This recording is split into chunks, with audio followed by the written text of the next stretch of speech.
Град со големина на тениско топче направи вистински пустош во Лозово. Уништени се пластеници, жито, лозови и овошни насоди, а од силното невреме што после 23 часот го зафати регионот настрадале соларни панели, а пробиени си неколку кровови на куќи. Оштетени се голем број на автомобили, а уништени и возниот парк на општината. Нанесена е сериозна материјална штета на земјоделските,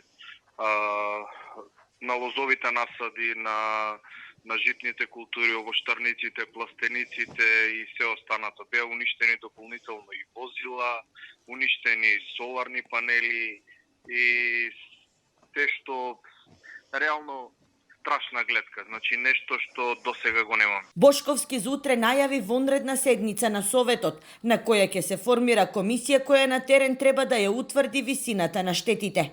Во меѓувреме, општината веќе назначи лице кај кое граѓаните ќе може да пријавуваат. Од она што го видовме денес на терен, реално штетите се огромни, државата ќе мора да се вклучи некако и да ја помогне на земјоделците.